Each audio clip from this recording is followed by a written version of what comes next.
Al-Iman TV, sarana penyubur keimanan. Assalamualaikum warahmatullahi wabarakatuh. Innal hamdalillah nahmaduhu wa nasta'inuhu wa nastaghfiruh wa na'udzu billahi min shururi anfusina wa min sayyiati a'malina. من يهده الله فلا مضل له ومن يضلل فلا هادي له واشهد ان لا اله الا الله وحده لا شريك له واشهد ان محمدا عبده ورسوله يا ايها الذين امنوا اتقوا الله حق تقاته ولا تموتن الا وانتم مسلمون يا ايها الناس اتقوا ربكم الذي خلقكم من نفس واحده وخلق منها زوجها وبث منهما رجالا كثيرا ونساء واتقوا الله الذي تساءلون به والأرحام إن الله كان عليكم رقيبا يا أيها الذين آمنوا اتقوا الله وقولوا قولا سديدا يصلح لكم أعمالكم ويغفر لكم ذنوبكم ومن يطع الله ورسوله فقد فاز فوزا عظيما أما بعد.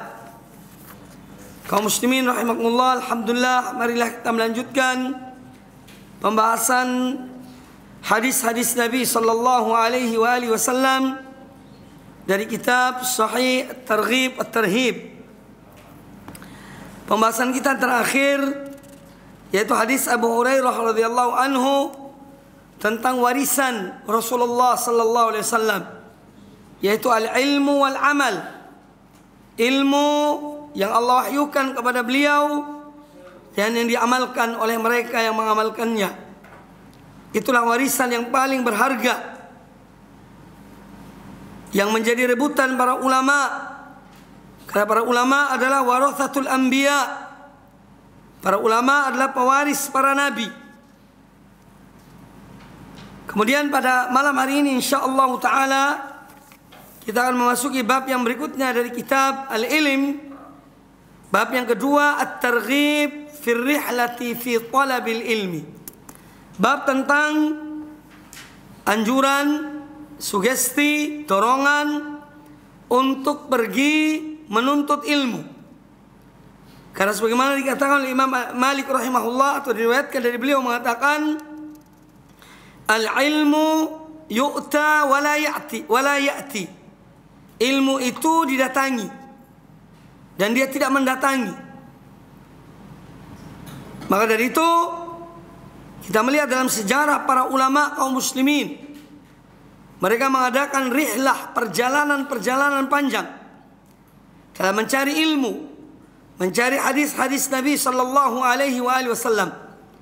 Yang kemudian muncullah para ulama hadis yang terkenal, ulama-ulama besar kaum muslimin semacam Al-Imam Al-Bukhari, Imam Ahmad bin Hanbal, Imam Muslim, Tirmidzi, Abu Dawud, Nasai, Ibnu Majah, Imam Malik dan yang lainnya dari ulama-ulama ahlul hadis yang mereka bersungguh-sungguh untuk mengumpulkan hadis-hadis Nabi sallallahu alaihi wasallam dengan susah payah. Mereka mengeluarkan yang murah dan yang mahal dari diri mereka hanya untuk mendapatkan satu hadis Rasulullah sallallahu alaihi wasallam. Maka ini adalah merupakan nikmat Allah azza wa jalla kepada umat ini, yang mana Allah menjadikan di antara mereka adalah para ulama kaum muslimin yang mereka mengumpulkan ilmu ini dari sumbernya. Dan kita alhamdulillah sekarang ini hanya menerima, hanya membaca kitab-kitab mereka. Dan mereka tetap mendapatkan ganjaran dan pahala selama mereka atau kitab-kitab mereka dibaca oleh kaum muslimin. Makanya ada seorang penyair yang mengatakan bahwa umrul fata dzikruhu la tulu muddatihi, atau la yaumuddan la tulu muddatihi, bahwasanya umur seseorang itu adalah sebutannya, perbuatannya, jasanya kepada umat. Itulah umurnya. Itulah kehidupan bagi mereka. Al-Mundhiri rahimahullah ta'ala membawakan hadis-hadis dalam bab ini. Di antaranya adalah hadis yang pertama, hadis Abu Hurairah radhiyallahu an. Kata beliau, anna Rasulullah sallallahu alaihi wasallam qala, bahwasanya Rasulullah sallallahu alaihi wasallam bersabda, man salaka tariqan yaltamisu fihi ilman sahalallahu lahu bihi tariqan ilal jannah. Dan ini telah kita bahas hadis ini pada hadis-hadis yang sebelumnya. Man salaka, barang siapa menempuh satu jalan, dia menuntut ilmu, mencari ilmu pada jalan tersebut, maka Allah memudahkan baginya jalan menuju surga. Ini menunjukkan bahwasanya Islam itu adalah iman, ilmu, dan amal. Iman, ilmu, dan amal. Seorang beriman pada Allah harus di atas ilmu. Makanya Allah Ta'ala berfirman, fa'alam annahu la ilaha illallah. Ketahuilah, berilmulah bahwasanya tiada sembahan yang hak kecuali Allah. Kemudian diamalkan ilmu itu. Ilmu bukan untuk sekedar dibaca atau dijelaskan kepada manusia, tetapi bagaimana ilmu itu diamalkan. Karena hakikat tujuan dari ilmu yang Allah berikan kepada manusia, kepada para anbiya dan wahyu Allah adalah untuk diamalkan. Adalah untuk diamalkan, dikerjakan. Maka dari itu barang siapa yang menempuh ilmu, menempuh satu jalan menuntut ilmu, Allah mudahkan baginya jalan menuju surga. Maka tidak ada surga tanpa ilmu. Surga harus dengan ilmu. Jalan menuju Allah subhanahu wa ta'ala. Karena banyak manusia tersesat di muka bumi ini disebabkan mereka tidak mengenal dan mengetahui jalan menuju Allah subhanahu wa ta'ala. Maka mereka menyimpang dari jalan Allah, melakukan kesyirikan-kesyirikan, melakukan perbuatan-perbuatan yang jauh dari tuntunan Allah dan Rasulnya, Nabi kita Muhammad sallallahu alaihi wasallam. Kemudian hadis yang berikutnya, qala al-Mundhiri rahimahullah wa an Zirrin ibni Hubeish, kata beliau, ataitu Safwan bin Assal al-Muradi radhiyallahu an. Kata Zir bin Hubeish, aku datang menemui Safwan bin Assal al-Muradi, salah seorang sahabat radhiyallahu an. Qal ma ja'a bik, maka dia bertanya kepada aku, apa yang mendorongmu datang? Qultu, aku mengatakan, umbitul ilma, aku ingin menggali ilmu, yakni mengambil ilmu dari sumbernya. Qal, kemudian kata Safwan bin Assal radhiyallahu an, fa inni sami'tu Rasulullah sallallahu alaihi wasallam yaqul, sesungguhnya aku mendengar Rasulullah sallallahu alaihi wasallam bersabda, "Ma min kharijin kharaja min baitihi fi talabil ilmi." Tidaklah seseorang dia keluar dari rumahnya untuk menuntut ilmu, illa wada'at lahul malaikatu ajnihataha ridan bima yasna'u, melainkan para malaikat meletakkan sayap-sayap mereka karena ridho kepada apa yang dilakukan oleh orang yang menuntut ilmu itu. Hadis sahih riwayat Imam At-Tirmidzi dan Al-Imam Ibnu Majah, Ibnu Hibban dan Al-Hakim. Nah, ini menunjukkan keutamaan orang yang keluar dalam rangka menuntut ilmu. Niatnya karena Allah. Tentu yang dimaksud di sini adalah orang-orang yang mukhlisin.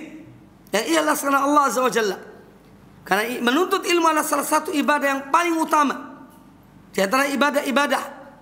Yang utama yaitu adalah salah satunya menuntut ilmu. Karena seorang tidak bisa beribadah pada Allah Azza wa Jalla dengan sebenarnya kecuali dengan ilmu. Oleh karena itu, ketika Nabi SAW menyebut tentang 7 golongan yang mereka mendapatkan naungan Allah di hari kiamat kelak, ya, di hari yang tiada naungan kecuali naungan Allah, Salah satunya adalah wasyabun nasya'a fi ibadatillah, seorang pemuda yang dia tumbuh besar dalam beribadah pada Allah Ta'ala. Para ulama mengatakan pemuda ini tidak sekedar beribadah pada Allah Ta'ala, tapi beribadah yang benar, beribadah di atas ilmu. Maka dia belajar menuntut ilmu, kemudian dia beribadah pada Allah Subhanahu Wa Ta'ala. Jadi maksud ibadah dengan ilmu. Karena banyak manusia beribadah tanpa ilmu, ikut-ikutan. Ya.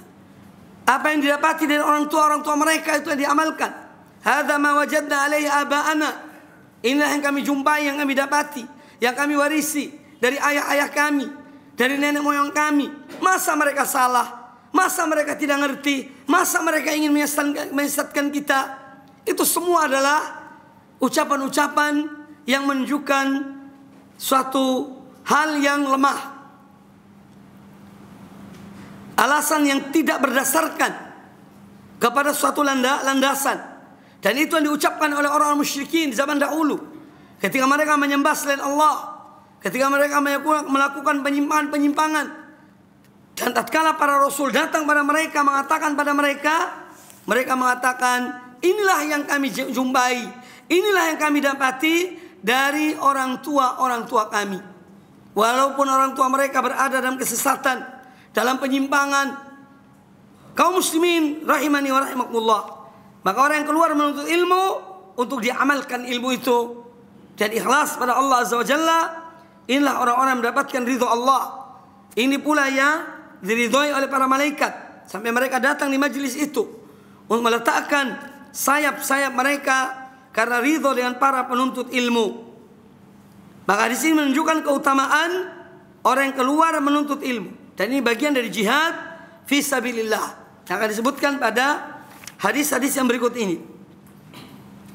Kemudian juga bahwa hadis ini menjelaskan pada kita tentang mengambil ilmu itu dari sumbernya, dari orang yang berilmu, dari orang yang berilmu. Makanya ketika Sofwan bin Asal al-Muradi radhiyallahu an mengatakan kepada Zir bin Ubaish, Maj'tabik, apa yang mendorong kamu datang ke sini? Kata beliau, qultu umbitul ilma, aku ingin menggali ilmu, mengambil ilmu, yakni dari sumbernya. Karena asal dari kata ambata yumbitu atau nabato yambitu, yambutu itu menggali sumber air. Jadi mencari air dari sumbernya. Nah demikian pula orang yang menuntut ilmu, ambillah ilmu dari yang berilmu. Ya, karena ilmu ini bukan banyolan. Sekarang banyak masya Allah video-video yang menertawakan orang yang mendengar. Ya, padahal mereka membawa nama-nama agama, artinya beratribut seorang yang beragama, berilmu, ilmu agama, tapi isinya hanya lelucon. Ya, kadang-kadang malu mendengarnya. Ya, karena kalimat-kalimat yang tidak pantas diucapkan itu disebarkan, subhanallah. Maka dari ikhwani fillah kaum muslimin rahimakumullah, ambillah ilmu dari sumbernya, yaitu dari para ulama, yang betul-betul mengetahui tentang ilmu ini. Karena ilmu ini adalah agama. Kata Muhammad bin Sirin rahimahullah taala bahwa ilmu ini adalah din. Ya, maka dari itu perhatikanlah dari siapa kalian mengambil ilmu itu. Inna hadzal ilma dinun, sungguhnya ilmu ini adalah agama, maka percermatilah dari siapa kalian mengambil ilmu tersebut. Kemudian hadis yang berikutnya, an Abi Umamah radhiyallahu anhu anin Nabi sallallahu alaihi wasallam qala, man ghada ilal masjidi, barang siapa yang datang ke suatu masjid, barang siapa yang datang ke masjid, la yuridu illa an yata'allama khairan aw yu'allimahu, dia tidak datang ke masjid itu kecuali dia ingin untuk belajar suatu kebaikan atau mengajarkan suatu kebaikan, kana lahu ka ajri hajjin tamman hajjatuhu, maka pahalanya sama dengan pahala orang yang melakukan ibadah haji dan haji yang sempurna. Ini juga salah satu keutamaan orang-orang yang mereka mendatangi majelis ilmu dan orang yang mengajarkan ilmu dan ikhlas karena Allah Azza wa Jalla. Ya, karena di sini disebutkan masalah iradah, keinginan. La yuridu illa an yata'allama khairan. Dia tidak datang ke masjid itu kecuali untuk belajar kebaikan. Dia ingin meningkatkan dirinya, amalnya, ibadahnya, ilmunya. Bukan keluar untuk yang lainnya, kecuali untuk belajar ilmu. Atau seorang yang keluar dari rumahnya, au yu'allimuhu, atau mengajarkan kebaikan. Dan sumber kebaikan adalah Quran dan sunnah Nabi SAW. Maka pahalanya sama dengan pahala ibadah haji. Sama dengan pahala ibadah haji yang sempurna hajinya. Jadi di sini menjelaskan keutamaan orang yang mendatangi majelis ilmu, dan bahwasanya masjid adalah salah satu di antara majelis-majelis ilmu yang telah ada sejak zaman Nabi sallallahu alaihi wasallam. Ar-Rasul alaihi wasallam ketika hijrah dari Makkah ke Madinah, yang pertama beliau lakukan adalah membangun masjid. Karena masjid adalah sumber atau markas, pusat untuk dakwah, pusat untuk ilmu. Ya, maka di sini pentingnya ilmu. Ya. Dan start kedudukan dari masjid, dia adalah untuk mengajarkan ilmu kepada manusia. Masjid bukan yaitu tempat untuk berpolitik, dalam arti untuk berkampanye, untuk mengumbar janji. Tapi masjid adalah tempat ibadah pada Allah Ta'ala. Jangan jadikan masjid untuk perkara-perkara dunia. Na'udzubillah. Ya, celaka orang yang demikian. Karena Allah telah mengatakan bahwa orang yang memakmurkan masjid adalah orang yang beriman pada Allah, orang yang takut pada Allah. Itulah yang memakmurkan masjid, yang menegakkan salat dan menunaikan zakat. Kemudian hadis yang berikutnya dari Abu Hurairah radhiyallahu anhu qala, sami'tu Rasulullah sallallahu alaihi wasallam yaqul, aku mendengar Rasulullah sallallahu alaihi wasallam bersabda, man jaa masjidi hadza, barang siapa yang datang ke masjidku ini, itu Masjid Nabawi yang ada di Makkah, Madinah.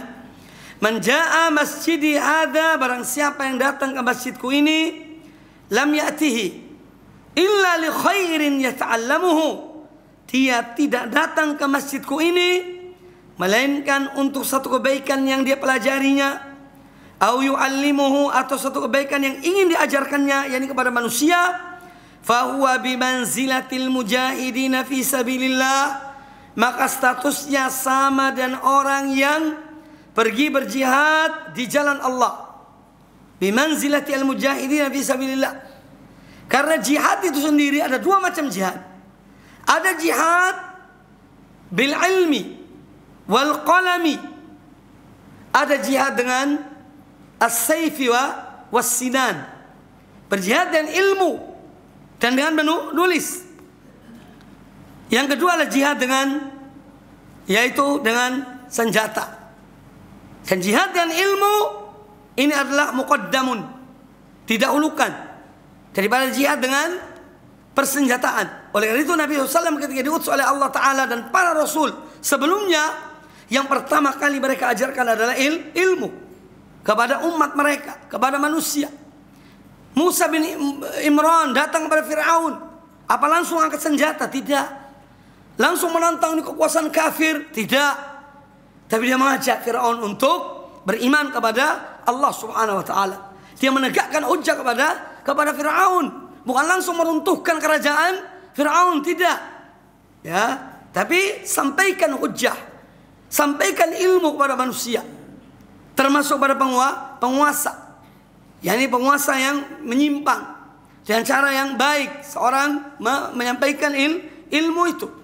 Maka perjuangan dalam membela agama Allah yang pertama dengan hujjah wal bayan, dan hujjah wal bayan, dan hujjah dan keterangan.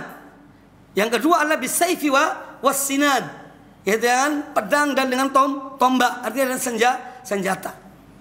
Ya, dengan senjata. Hujjah atau jihad dengan al-hujjah wal bayan, jihad dengan hujjah dan penjelasan, ini sepanjang zaman. Sepanjang zaman. Sedangkan jihad dengan pedang dan persenjataan itu tidak setiap saat, sewaktu-waktu, jika dibutuhkan. Jika dibutuhkan dengan persenjataan, dengan peperangan. Tapi kalau tidak, ya tidak. Adapun jihad dengan al-hujjah wal bayan itu sepanjang waktu. Ya, inilah keutamaan jihad dengan ilmu, menyampaikan ilmu kepada manusia, menyampaikan keterangan kepada hamba-hamba Allah. Dan tugas para dai, para muballigh, para ulama adalah menyampaikan. Mau alhamdulillah, tidak mau itu urusannya. Jangan dipaksa orang itu. Ya, jangan dipaksa. Tapi sampaikan dengan cara yang baik, dengan akhlak yang mulia. Dia mau alhamdulillah, dia tidak mau bukan urusan kita. Ya, bukan urusan kita. Itu hidayah biadillah. Paman Nabi SAW Abu Thalib hidup bersama Nabi SAW, membela Nabi SAW. Toh terakhir hidup matinya ala dini Abdul Muttalib, di atas agamanya Abdul Muttalib. Ya. Maka hidayah biadillah. Tapi tugas adalah untuk menyampaikan risalah Allah. Dan terus dalam menyampaikan risalah itu terus pantang putus asa. Tapi dengan cara yang baik dan niat yang baik, ingin orang ini jadi baik. Bukan kemudian kita ini mengajak manusia, mau ikut aku, oh berarti dari golonganku. Tak mau ikut aku, bukan. Ya, tidak. Sampaikan hujjah, sampaikan dakwah, mengikuti alhamdulillah, tidak itu urusannya. Ya, kalau dia seorang muslim, dia tetap saudara bagi muslim yang lainnya. Ar-Rasul alaihissalam ini contoh.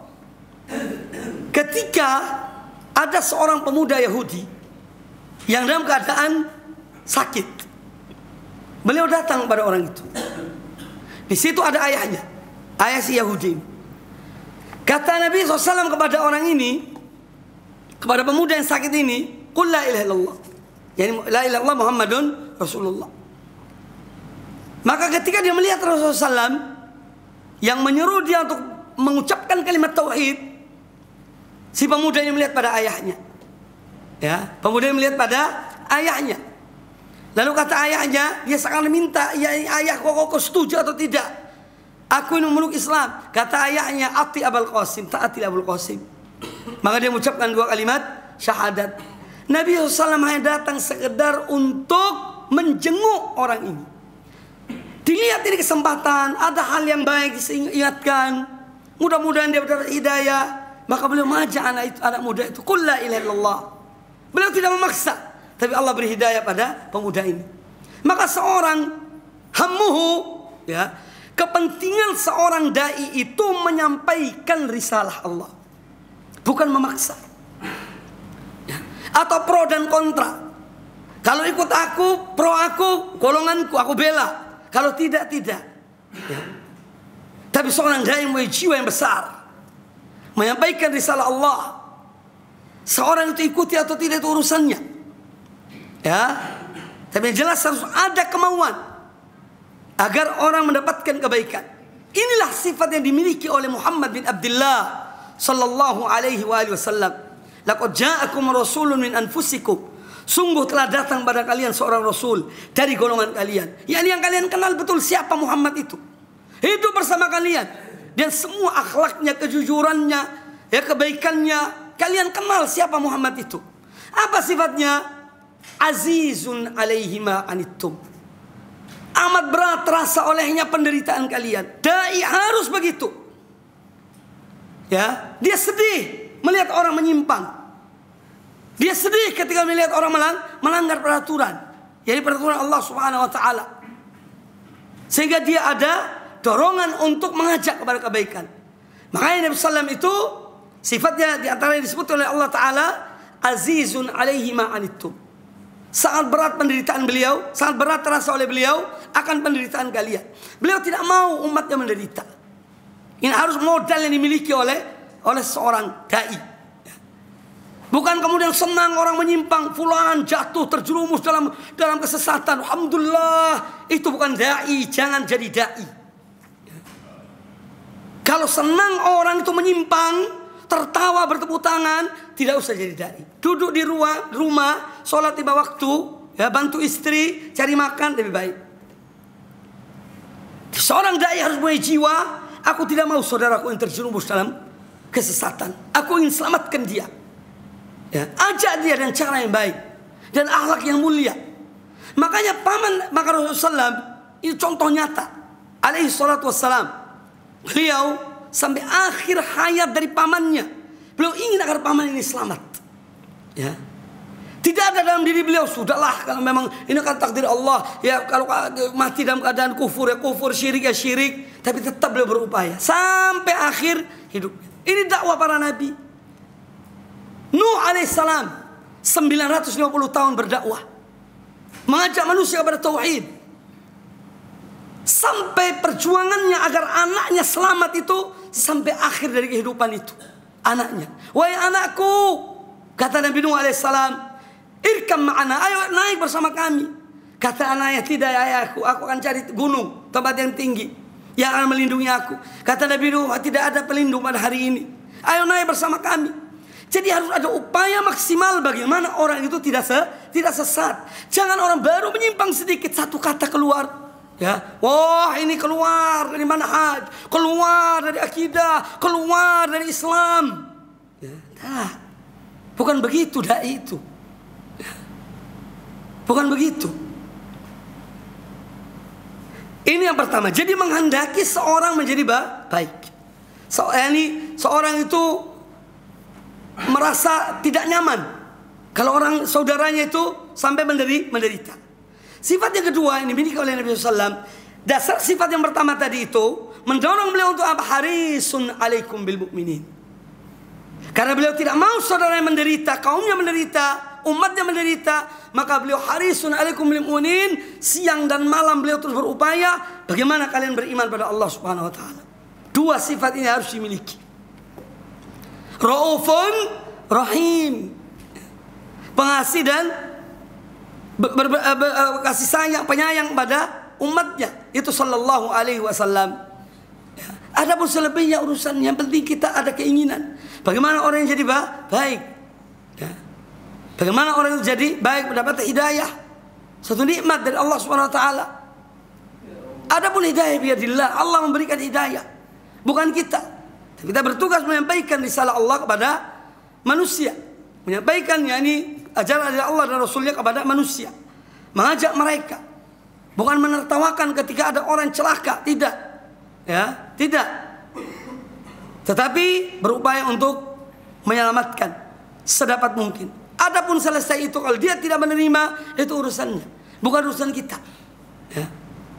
Jadi bahwa orang yang datang disebutkan dalam hadis ini, orang yang datang ke masjid, ya masjid Nabi SAW, dia tidak menghendaki kecuali untuk belajar kebaikan atau mengajarkan kebaikan, statusnya sama dengan al-mujahidina fi sabilillah, sama dengan orang berjihad di jalan Allah Subhanahu wa taala. Wa man jaa'a li ghairi dzalika, adapun orang yang datang yang ke masjid bukan untuk itu, ya, bukan untuk belajar kebaikan atau mengajarkan kebaikan, fahuwa bimanzilati rajuli yanzuru ila mata'i ghairihi, maka dia ibarat seorang yang dia melihat barang orang, harta orang lain. Dia hanya datang sekedar lihat, ya, tapi bukan milik dia. Ibarat orang yang melihat kepada mata, yakni barang orang lain. Kalau dia datang di masjid hanya sekedar datang, bukan tujuan untuk dia mendapatkan kebaikan atau belajar kebaikan atau mengajarkan kebaikan. Ibarat tamu yang datang lihat kemudian pergi, dia tidak dapat apa-apa. Nah, ini juga menjelaskan tentang keutamaan Masjid Nabi SAW yang dia adalah sumber dari atau markas pusat dari ilmu. Ya, semenjak Nabi SAW zaman beliau sampai hari ini, para ulama-ulama terus mengajarkan ilmu, dan di masjid-masjid yang lainnya.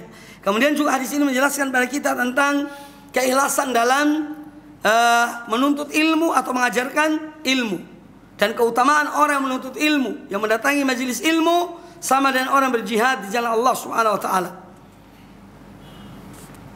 Jadi ini kembali pada niat. Kalau niat kita baik, insya Allah dapat kebaikan. Kemudian hadis yang terakhir dari dalam bab ini, wa an Anas bin Malik radhiyallahu anhu qala Rasulullah sallallahu alaihi wasallam, dari Anas bin Malik radhiyallahu anhu Rasulullah bersabda, man kharaja fi talabil ilmi fa huwa fi sabilillahi hatta yarji'a.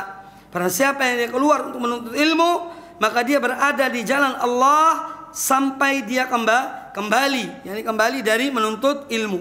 Hadis riwayat Imam At-Tirmidzi dan hadis yang baik. Ini juga jauh berbeda dengan hadis sebelumnya yang menunjukkan keutamaan orang yang menuntut ilmu dan bahwasanya ilmu itu harus dicari, dituntut, ya, dikejar ilmu itu.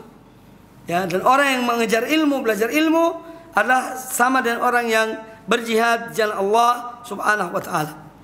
Kemudian bab yang berikutnya, at-targhib fi sama'il hadis wa tablighihi wa naskhihi wa tarhib min al-kadhibi ala Rasulillah sallallahu alaihi wasallam. Ini anjuran, ya, dorongan agar seorang mendengar hadis Nabi SAW dan menyampaikannya kepada orang lain atau menukilnya kepada orang lain, serta ancaman dari berdusta dengan mengatasnamakan Rasulullah sallallahu alaihi wasallam. Ini ada ancamannya. Ancamannya adalah neraka. Orang yang mengatakan, menyampaikan suatu hadis, ya, ternyata hadis itu bukan dari Nabi SAW dan dia tahu hal itu, dia sampaikan, maka diancam dengan api neraka. Oleh karena itu kalau hadis lemah dikatakan hadis dhaif. Siapa yang mengatakan mengetahui hadis dhaif atau hadis sahih? Ya para ulama. Para ulama. Masing-masing dan ilmunya, bukan sembarang orang. Kalau ilmu dunia ada orang-orangnya, ada pakarnya. Ilmu agama pun begitu. Ilmu hadis pun begitu. Siapa yang melemahkan, siapa yang menguatkan? Yaitu para ulama kaum muslimin. Yang mereka, Allah berikan mereka kelebihan, keutamaan untuk mereka berjuang mencari hadis dan mereka mempelajari betul hadis-hadis Nabi sallam dan mereka kemudian menghukumi hadis tersebut. Qala al-Mundhiri rahimahullah taala, an Ibnu Mas'ud radhiyallahu anhu qala, dari Abdullah bin Mas'ud radhiyallahu anhu, beliau berkata, sami'tu Rasulullah sallallahu alaihi wasallam yaqul, aku mendengar Rasulullah sallallahu bersabda, naddarallahu imra'an sami'a minna syai'an faballaghahu kama sami'ahu farubba muballighin aw 'amin sami'in. Hadis riwayat Imam Abi Daud, Tirmidzi dan Ibnu Hibban. Hadis ini adalah hadis yang hasan sahih. Naddara itu artinya membaguskan, mengindahkan wajah. Naddarallahu imra'an, Allah memberikan pada seorang wajah yang berseri-seri, wajah yang bercahaya, yaitu orang yang sami'a minna syai'an. Dia mendengar dari kami, yaitu dari Rasulullah SAW, sesuatu, faballaghahu kama sami'ahu. Lalu dia menyampaikan apa yang didengar dari Nabi SAW, disampaikan seperti apa yang dia dengar. Sampaikan pada orang lain. Lalu kata Nabi sallallahu alaihi wasallam, farubba muballighin aw 'amin sami'in. Banyak orang yang disampaikan, yakni perkataan itu lebih faham, afham, lebih paham dari orang yang mendengar langsung. Ya. Makanya ulama-ulama itu bertingkat-tingkat mereka itu. Ada ulama yang dia hafalannya kuat. Ya, kalau ada yang menyampaikan misalnya hadis, dia hafal hadis itu. Tapi untuk menggali hadis ini, mungkin dia tidak seperti yang lainnya. Tapi dia mampu menghafalnya. Kemudian dia sampaikan pada ulama yang lain, pada muridnya.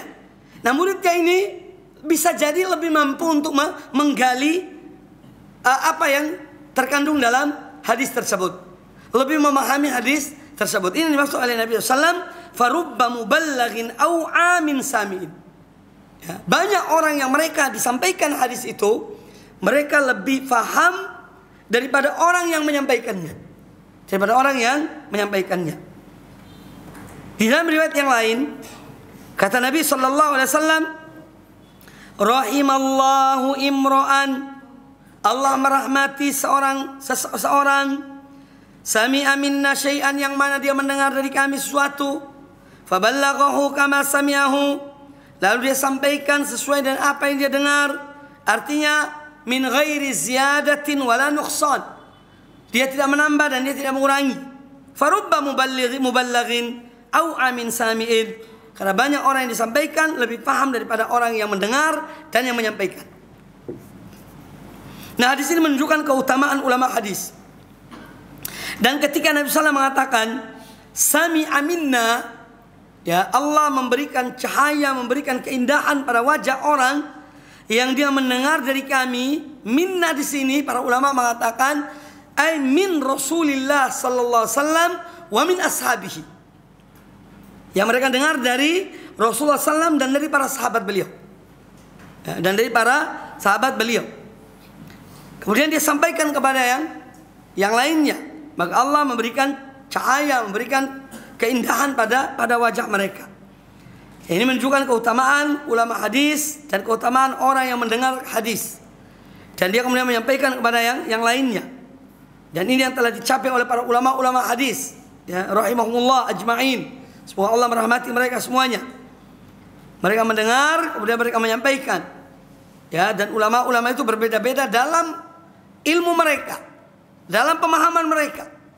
Makanya ada satu hadis oleh alim fulan, dia bisa mengambil pelajaran dari hadis ini misalnya 5 poin. Ada yang lebih dari itu. Ada yang bisa sampai 10, 15, 20 dari satu hadis yang sama. Karena Allah memberikan kepada hamba-hambanya, ya, ilmu itu sesuai dengan apa yang Allah kehendaki. Dzalika fadlullah yu'tihi man yasha. Itu karunia Allah berikan pada siapa Allah kehendaki. Ada di antara ulama yang mengambil faedah, yakni pelajaran dari kisah Nabi Yusuf alaihissalam, itu 1000 pelajaran. Ya, dalam surat Yusuf. Kisah dari awal surat Yusuf sampai akhir. Dipetik pelajaran dari kisah itu 1000, lebih dari 1000 pelajaran. Siapa yang memberikan? Ya Allah Ta'ala. Ya. Jangan kemudian kita mengukur dengan diri kita. Masa sampai 1000?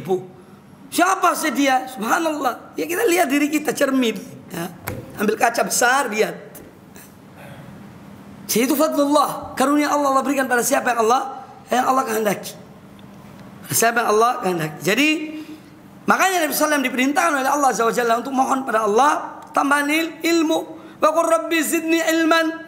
Katakanlah wahai Muhammad, ya Rabbku, ya Tuhanku, tambahilah aku ilmu. Ya, tambahilah aku ilmu. Jadi menunjukkan keutamaan ulama hadis dan orang-orang yang mendengarkan hadis, dan bahwasanya dalam memahami suatu hadis itu tidak sama antara satu alim dan alim yang lainnya. Ini kembali kepada pemahaman yang Allah berikan pada masing-masing alim tersebut. Kemudian juga hadis ini menjelaskan kepada kita tentang rahmat Allah Azza wa Jalla kepada mereka ulama-ulama hadis, dan mereka adalah orang-orang yang paling banyak bersolawat kepada Nabi Sallallahu Alaihi Wasallam. Karena setiap kitab mencatat hadis mereka atau menyampaikan hadis, selalu mereka bersolawat kepada Rasulullah Sallallahu Alaihi Wasallam. Hadis yang berikutnya, qala al-Mundhiri rahimahullah, wa an Zaid bin Thabit qal, dari Zaid bin Thabit radhiyallahu anhu qal, beliau berkata, sami'tu Rasulullah sallallahu alaihi wasallam yaqul, aku mendengar Rasulullah sallallahu alaihi wasallam bersabda, naddarallahu imra'an, ya, sami'a minna haditsan faballaghahu ghairahu. Allah memberikan cahaya, memberikan kebagusan pada wajah seorang yang dia mendengar dari kami satu hadis, kemudian dia menyampaikan kepada yang lainnya. Farubba hamil fiqhin ila man huwa afqah minhu. Banyak orang yang membawa fikih kepada yang lebih faham darinya. Ya. Dia punya ilmu fikih, tapi dia turunkan kepada orang yang lebih faham dari dia. Jadi kadang-kadang murid lebih faham dari guru. Dan itu banyak terjadi dalam dunia ulama muslimin. Ya. Kemudian kata Nabi SAW, warubba hamil fiqhin laysa bifaqih. Dan banyak orang yang dia itu membawa fikih, tapi dia bukan faqih. Dia tidak paham. Ya, dia hanya habis menghafal, tapi dia dalam pemahaman kurang dalam pemahamannya. Kemudian kata Nabi SAW, thalathun la yaghillu alaihinna qalbu muslimin. Ada 3 perkara 3 hal yang mana seorang muslim hatinya tidak akan hasut kepada 3 perkara ini. Yang pertama, ikhlasul amalillah lillah. Seorang mengikhlaskan amal ibadah hanya untuk Allah. Yang kedua, wa munasahatu wulatil amri. Yang kedua, menasihati para ulil amri. Yang ketiga, waluzumul jamaati, yani jamaatil muslimin, dan dia tetap menjaga, ya, dan dia tetap menepati jamaah kaum muslimin. Fa inna da'watahum tuhitu min waraihim, fa inna da'watahum tuhitu man waraahum. Karena sesungguhnya doa mereka ini akan meliputi yang selain mereka. Kemudian kata Nabi sallallahu alaihi wasallam, man kanatid dunya niyatahu, barang siapa yang dunia itu adalah menjadi niatnya, tujuannya hanya dunia, farraqallahu alaihi amrah, maka Allah akan mencerai-beraikan urusannya. Wa ja'ala faqrahu baina ainaihi, dan Allah jadikan kefakiran di depan kedua matanya. Wa lam ya'tihi minad dunya illa ma kutiba lahu, dan tidak datang kepadanya dari dunia ini melainkan apa yang telah dicatat oleh Allah baginya. Wa man kanatil akhiratu niyatahu, dan barang siapa yang akhirat menjadi niatnya, menjadi tujuannya, jama'allahu amrah, maka Allah akan mengumpulkan kekuatannya, perkaranya, urusannya. Wa ja'ala ghinahu fi qalbihi, dan Allah jadikan kekayaan, kecukupan, kepuasan dalam hatinya. Wa atathu dunya wa hiya raghimah, dan dunia datang kepadanya dalam keadaan hina. Karena dia tidak perlu dengan dunia itu, ya, yang dia tidak gubris dengan dunia itu, tujuannya akhirat, maka dunia datang takluk padanya, datang dan hina kepadanya. Hadis sahih riwayat Imam Ibnu Hibban, ya, dan Imam Al-Baihaqi di dalam kitabnya, ya, Sunan Al-Kubra. Kaum muslimin dan kaum muslimat rahimani rahimakumullah, hadis ini juga menjelaskan kepada kita tentang keutamaan ulama hadis dan orang yang menyampaikan hadis. Kemudian ulama itu berbeda-beda dalam memahami suatu hadis atau suatu ayat sesuai dengan apa yang Allah berikan pada mereka dari ilmu dan pemahaman, ya, dan pemahaman. Kemudian ada 3 hal yang terpenting dalam kehidupan kita, ya, yang tidak ada hasad dalam diri seorang mukmin karena 3 hal ini, yaitu yang pertama, ikhlas, mengikhlaskan amal ibadah hanya untuk Allah Subhanahu wa taala. Yang kedua adalah menasihati ulil amri, yakni menasihati mereka dengan baik, ya. Kemudian yang ketiga adalah menepati jamaah kaum muslimin, ya, karena orang yang senantiasa menepati jamaah kaum muslimin ini akan diberkahi oleh Allah Ta'ala. Karena al-barakah ma'al jamaah, ya, keberkatan itu dengan kebersamaan dengan jamaah kaum muslimin. Sedangkan orang yang selalu mencerai-beraikan umat ini, ya, nanti akan dapat akibatnya, dia akan menyimpang dari jalan yang lurus, karena dia yang ya, melepaskan diri dari jamaah kaum muslimin. Kemudian hadis ini menjelaskan kepada kita tentang bahayanya orang yang hidupnya hanya untuk dunia. Naudzubillah. Ya, dia akan tetap miskin walaupun kaya raya seperti apapun. Selama dia mengejar dunia, dia tetap miskin. Allah jadikan kemiskinan depan kedua matanya. Padahal hartanya banyak. Tapi karena memang tujuannya dunia, ya, maka dia tidak akan puas dengan apa yang dia dapat. Sebaliknya orang yang betul-betul dia bertujuan dalam hidup ini untuk akhirat, maka Allah Subhanahu wa taala akan menjadikan, ya, mengokohkan urusannya dan perkaranya, dan Allah jadikan dia seorang hamba yang banyak bersyukur pada Allah, yang puas dengan pemberian Allah Subhanahu wa taala, dan dunia itu hina di hadapannya.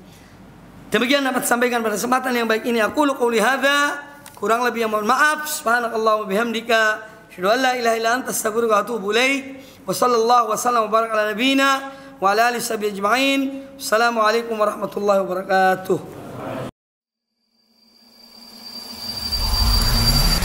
Al-Iman TV, sarana penyubur keimanan.